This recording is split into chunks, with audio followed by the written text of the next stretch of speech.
पूरी की पूरी ट्रेन ही उतर गई भाई।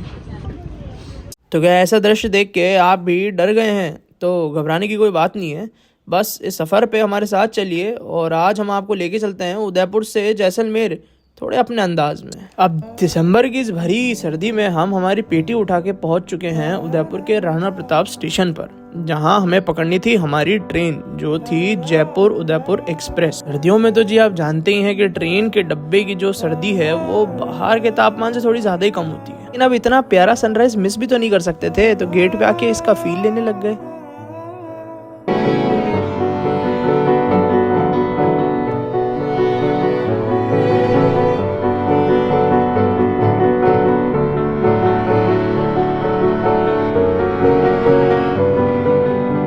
अब जी उदयपुर से ट्रेन को चले कुछ 1 घंटा ही हुआ था, लेकिन जो भूख है वो चरम सीमा पर थी।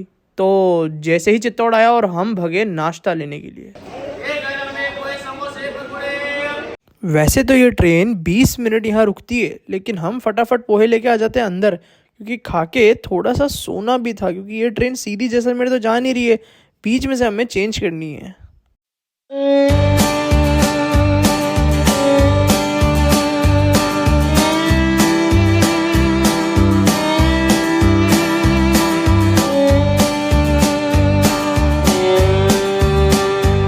अब आप सोच रहे होंगे कि इस 4 घंटे के लेओवर को मैंने कैसे ना कैसे प्लान तो किया ही होगा, लेकिन लेओवर जो था वो सिर्फ 1 ही घंटे का था। ये एक्स्ट्रा के जो 3 घंटे हैं ना, ये इंडियन रेलवे या रानीखेत एक्सप्रेस ने हमें दिए हैं, जिसे हमें अजमेर जंक्शन पे कुछ इस प्रकार बिताना पड़ा कि आते जाते लोगों के सामानों को देखा, आते जाते लोगों को देखा, और न जाने कितनी ट्रेनों को हमने हमारे सामने से गुजरते देखा, लेकिन जो हमारी ट्रेन थी वो है कि आने का नाम ही नहीं ले रही। और अब जब हमारी ट्रेन फाइनली आई है तो सामने वाले प्लेटफॉर्म पे आई है। भगवान का शुक्र हो वो तो 20 मिनट का हॉल्ट था, जिसकी वजह से हमारी पेटी उठा के ब्रिज क्रॉस करके भैया फटाफट चढ़े हैं। अब जैसे ही ट्रेन आगे बढ़ी और दिन की गर्मी सी थोड़ी सी लगने लगी, लेकिन नज़ारे कुछ अच्छे से हो रहे थे, आप खुद ही देख लीजिए।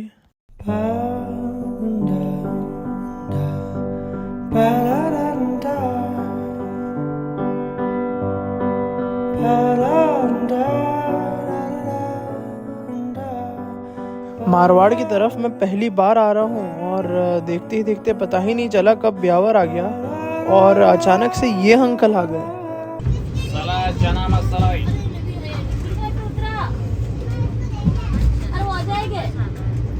तो अब क्या है ना कि ट्रेन में बैठते ही हमारे जो भूख के पहिए हैं वो ट्रेन से भी ज़्यादा तेज़ दौड़ने लगते हैं, और अंकल को देख के ऐसे में हमसे तो रहा नहीं गया और झटपट खोल लिए हमने हमारे खाने के डब्बे।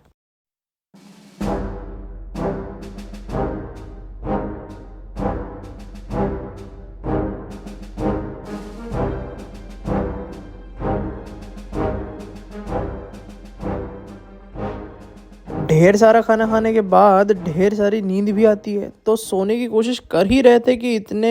हाँ जी, तो अजमेर से चलकर अब हम रुके हैं मारवाड़ जंक्शन पर, और यहाँ पे 30 मिनट्स का हॉल्ट था, तो मुझे लगा कि क्यों ना थोड़ा बाहर आके वॉक कर लिया जाए। और ऑल्दो इस बार मैं सोच रहा हूँ इस ट्रिप को थोड़ा और इन्जॉयबल रखूँ, थोड़ा सिनेमैटिक रखूँ और थोड़ी शूटिंग स्किल्स को और अच्छे से करूँ।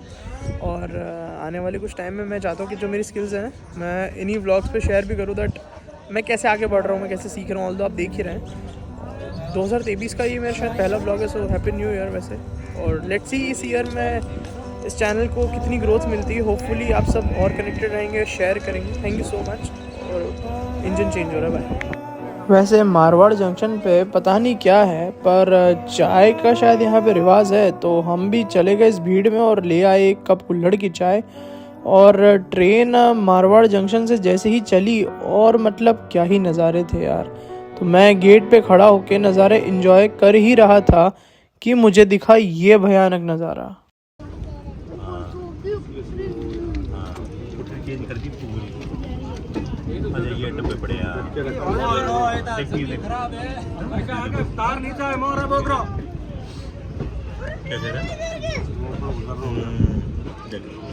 जो इस ट्रेन एक्सीडेंट में वैसे किसी की जान तो नहीं गई है, लेकिन सुनने में आया है कि 12 लोग इंजर्ड हुए हैं, और इस ट्रेन का नाम है सूर्यनगरी एक्सप्रेस, जो एक दिन पहले ही दिन की 3 बजे 12 डब्बे यहाँ डीरेल हो चुके थे। तो वैसे ट्रैक ठीक कर दी गई थी और सब सेफ थे, पर इस ट्रेन का एक्सीडेंट देख के ट्रिप थोड़ा सा धीमा पड़ने लगा था।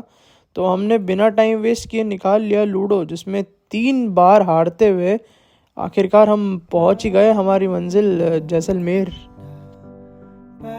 अब वीडियो अच्छा लगा हो तो आपको पता ही है, लाइक शेयर और सब्सक्राइब करके थोड़ा सा मोटिवेशन दीजिए, ताकि इस जर्नी को और आगे कंटिन्यू कर पाएँ। बाकी तब तक के लिए अपना ध्यान रखिएगा।